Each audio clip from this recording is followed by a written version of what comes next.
വചനമൊഴി August 19.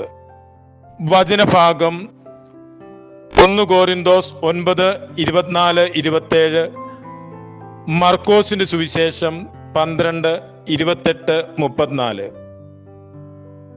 ഇന്ന് സുവിശേഷത്തിൽ നിന്ന് ശ്രവിക്കുന്നത്, ഈശോയുടെ പക്കൽ ഒരു നിയമജ്ഞൻ വന്ന് ഈശോയോട് ചോദിക്കുന്നു, എല്ലാ നിയമത്തിലും പ്രധാനമായ കൽപ്പന ഏതാണ്?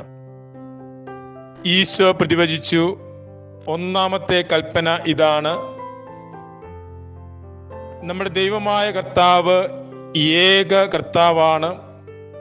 ദൈവമായ കർത്താവിനെ പൂർണ്ണ ഹൃദയത്തോടും പൂർണ്ണാത്മാവോടും പൂർണ്ണ മനസ്സോടും പൂർണ്ണ ശക്തിയോടും കൂടെ സ്നേഹിക്കുക, നിന്നെപ്പോലെ നിന്റെ അയൽക്കാരനെയും.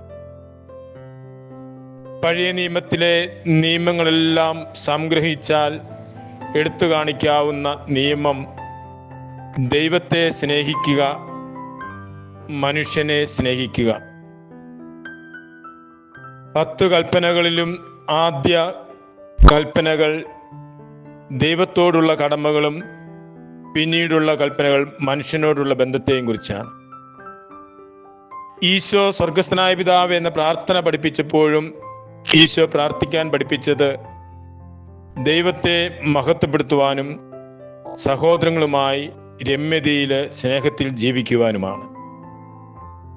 നിയമത്തിൻ്റെ എല്ലാം അടിസ്ഥാനമായ ദൈവസ്നേഹവും പരസ്നേഹവും നമ്മിൽ വളർന്നു വരണമെന്നാണ് ഈശോ ഇന്ന് തിരുവചനത്തിലൂടെ നമ്മോട് ആവശ്യപ്പെടുന്നത്.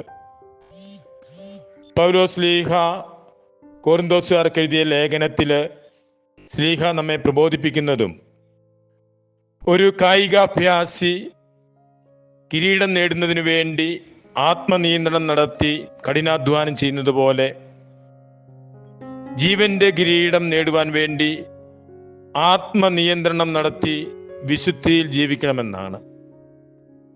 വിശുദ്ധിയിൽ ജീവിച്ച് ദൈവസ്നേഹത്തിലും പരസ്നേഹത്തിലും അധിഷ്ഠിതമായ ജീവിതത്തിലൂടെ ജീവന്റെ കിരീടം നേടുവാൻ നമ്മെ തന്നെ ഒരുക്കാം. മിശിഹ നമ്മെ അനുഗ്രഹിക്കട്ടെ. ഈശോയിൽ സ്നേഹപൂർവം, കുറ്റ്യാനിക്കൽ സെബാസ്റ്റ്യൻ.